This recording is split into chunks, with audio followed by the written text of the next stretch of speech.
বাংলাদেশে education system কোনোদিনও change হবে না, মানে এটার মতো থার্ড ক্লাস এডুকেশন সিস্টেম আর পৃথিবীর কোথাও নাই।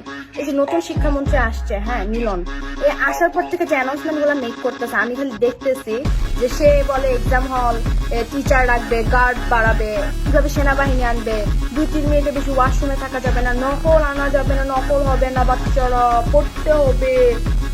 সে সব খালি এক্সাম বেসড করতেছে, বুঝতে পারতেছেন? সে সব খালি এক্সাম বেসড করতেছে। আমি তারা এখন পর্যন্ত বলতে শুনলাম না যে এডুকেশনের ক্লাস 9-10 বই এই চেঞ্জ আসবে, এই পড়াটা থাকবে, টপিকটা এরকম হবে, পোলাপাইন যেন আরো আরামসে পড়তে পারে। না, পোলাপাইন কেন চিট করে? তোমরা সব মুখস্থ বিদ্যা ঢুকাইছো, পুরা মানে সৃজনশীল মানুষ মুখস্থ করে যায়।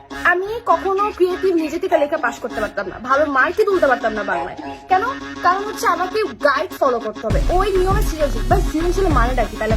মানে আমি যদি আমার মন মতো করে সাজায় না লিখতে পারি, মানে ভ্যালিড পয়েন্ট গুলো যদি সাজানো হয়, আমার কেন গাইড ফলো করতে হবে? তুমি সেখানে ফোকাস করো, গাইড কেন আছে, পোলাপাইন কেন কোচিং এ, ক্লাস 1-2 বাচ্চারা কোচিং করে, 5টা-6টা করে কোচিং করে, এগুলো তুমি বন্ধ করো। পোলাপাইনের পড়ার মানটা উন্নত করো।